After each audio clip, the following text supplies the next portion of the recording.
This is Lab 3 Black Hole in Physics 2211 by Samantha Hefner. So the purpose is to calculate the mass of a black hole and then to determine the initial velocity a spaceship must have to pass by this black hole without getting sucked into it. So we're mainly going to be using Newton's second law of the momentum principle and the universal law of gravitation. So Newton's second law, the important thing about this is that the net force is equal to the sum of all the forces acting on the system. And then the momentum principle states that force is equal to the derivative of momentum, or dp dt, and then momentum is equal to mass times velocity. dp dt can also be split up into parallel and perpendicular components. So then we have the parallel component, which is d, the magnitude of p dt times p hat, and then the perpendicular component can actually just be summed down to the dp dt minus the parallel component.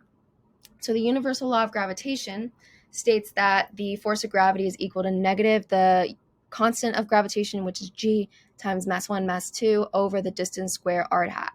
So because force of gravity in the first situation is going to be the only force acting, the net force is also equal to dp dt. So dp dt equals g m1 m2 over distance squared. Okay, so for the coding for part 1, we have to find the initial momentum, which is the mass of the star times velocity initial, and then the final momentum, which is the mass of the star times the final velocity. And then we can find the change in v and the change in p using that. So v final minus v initial, and then p final minus p initial. So dp dt can be reduced down to delta p, change in momentum, over change in time. And then that is going to be equal to the net force, which is dp dt.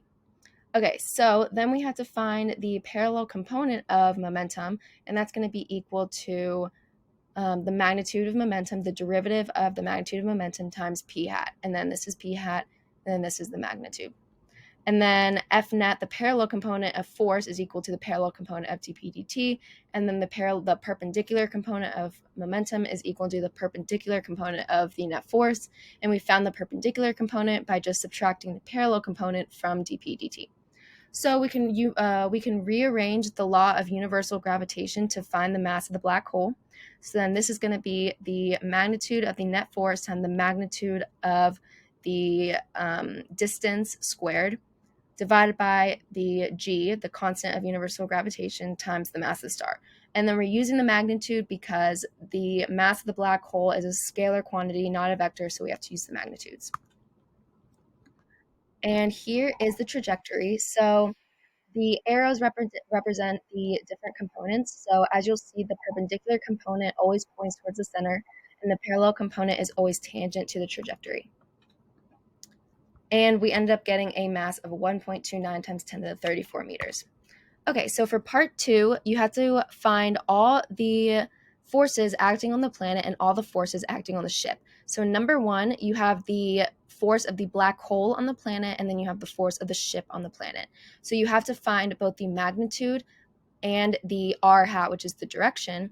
And then the force of gravity is always going to be the universal law of gravitation. You just plug in different distances and you plug in different masses. So you have the F net on the planet is equal to the force of the ship on the planet plus the force of the black hole on the planet. And then you find all the forces on the ship. So you have the force of the black hole on the ship and then the force of the planet on the ship. And then the F net on the ship is the force from the black hole plus the force from the planet. And then you find the velocity and the position of the planet using the velocity and position updates for the planet and also the ship. So the magenta is the ship and the cyan is the planet. And then we get an initial velocity of negative 4.28 times 10 to the 7, and then 2.5 times 10 to the 6 in the y component, meters per second. And for this, you'll see that the ship goes very close to the black hole and then shoots away from it. The velocity makes it so that the planet does not succumb to the gravitational force of either the black hole or the planet. Okay, so the parallel component of force are all the net forces and force components that point in the direction of motion. The perpendicular component of the force is the same thing, but it points the perpendicular to the direction of motion. However, the parallel and perpendicular components of the rate of change in momentum describes the different effects. So the parallel component of momentum describes how the object changes in speed, while the perpendicular component describes how the object changes in direction, and that is not the case for the components of force. Okay, so in order to make it have a circular trajectory, the spaceship, you basically just have to decrease the y component, the x component, decrease the magnitude of the x component, and increase the magnitude of the y component of velocity. And that's it.